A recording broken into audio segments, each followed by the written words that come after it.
Hello, it's Philip Taylor speaking from Richmond Green Chambers in London, England.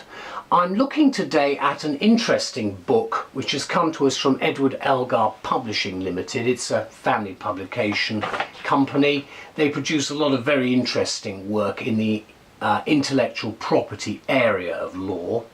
And they also look at a number of different international jurisdictions. This one's China. The title of the book we're looking at is this one here, Patent Law in Greater China. It's been edited by two people, Stefan Luginbuehl and Peter Ganea. I hope I've pronounced those names correctly. This is part of the Edward Elgar Intellectual Property Law and Practice section and title of their titles. And my wife Elizabeth and I have looked at the book, had a chat about it, and we've written this review which is on the web and in the journals. We've called it the go-to book for patent practitioners involved with client business in China. And China's a very much of an emerging market. It's a bit of an unknown potential for many. Possibly some people have overestimated it a bit, I don't know, but it's in a very important area. That's the front of the book there, spine. Then the back has quite a lot. There's quite a lot there, if you can see. This is actually a hardback, this book. It actually runs to just about 500 pages in total. There's a very detailed index, which you can see right at the back. And you've then got various chapter headings. There's a bibliography, again, which is set out in the different parts of the book, but that's right at the end. And then what you've got in the actual book itself are paragraph numberings, which you can see at the side to find things with ease. You've got some detailed footnotes, which are at the bottom there. And if we go to the front of the book, you've got, there we go, you've got a statement about the Elgar Property Law and Practice area and what they're actually doing with that. Then you've got the actual title itself. Then you move from that into, there's some little pictures there, rather sweet. Then we get to the content section, which is quite detailed. A lot of interesting names appearing. I'm not going to try to pronounce some of the names either.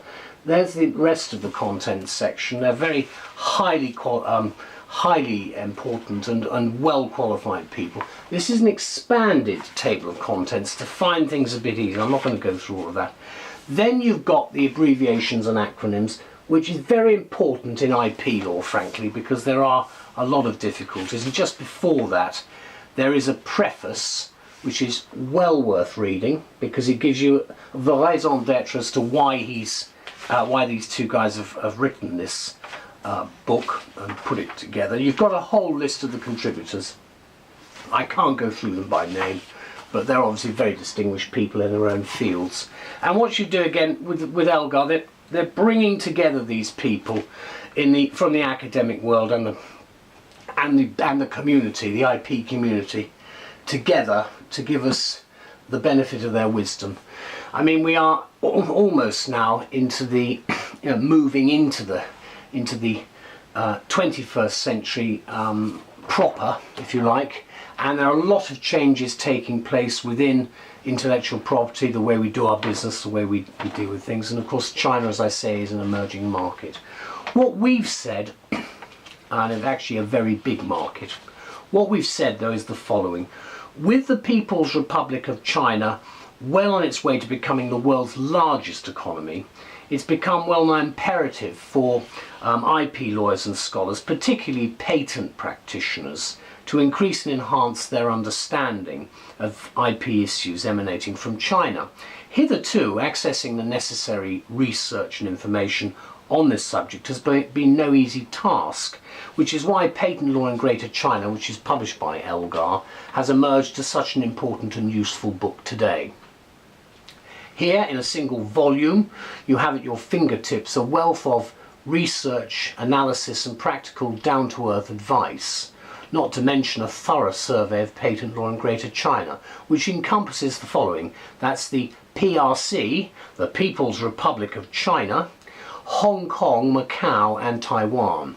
The book contains the specialist insights provided by no less than 25 experts in this field, including academics and judges, from a variety of top law firms, government bodies and universities worldwide, including the following: Harvard, Edinburgh and Peking.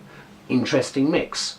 All contributors have China-related experience, and the book therefore puts forward a variety of opinion as well as information which is well worth noting for the 21st century practitioner.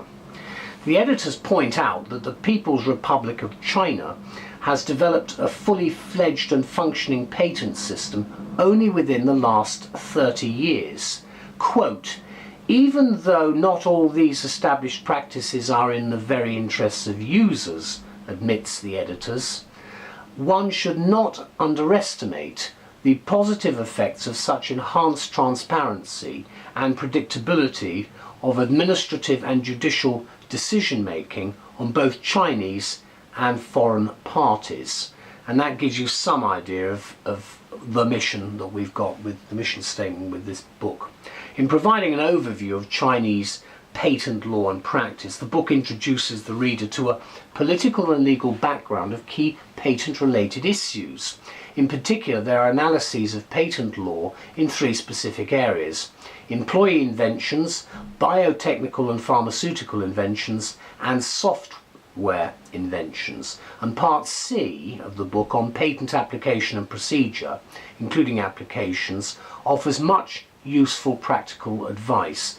Also intriguing is the section on utility model and design protection. A touch of flavour of the future possibly here.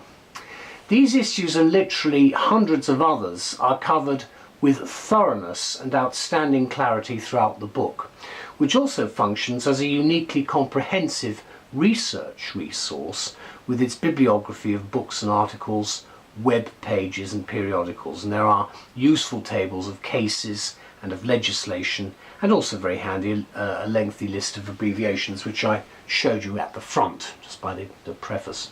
Let me conclude by saying one cannot help remarking that IP specialists will find this book a revelation.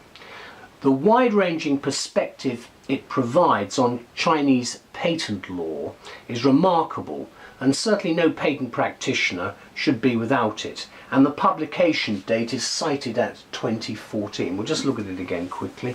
There it is. Just want to show you at the back. We did have the index, but there is the bibliography again, just to give you an idea of really how much effort has actually been put in here. There are also useful websites and periodicals, so this is very much a book for the 21st century. And again, I've just opened it here. Chinese anti-monopoly law. You see, whilst the People's Republic of China is seen by many in a different way, they've still got the same issues that we have in the West and in the other parts of the world to deal with. So it's all very much part of now the global village that has become or come upon us, as it were. Anyway, can I thank Stefan and Peter very much for this book, and I think it's been an extremely useful publication from Edward Elgar, who maintain their very high standard of academic achievement with these titles. Thank you to all concerned, and to the contributors, of course, for making it possible. Bye-bye.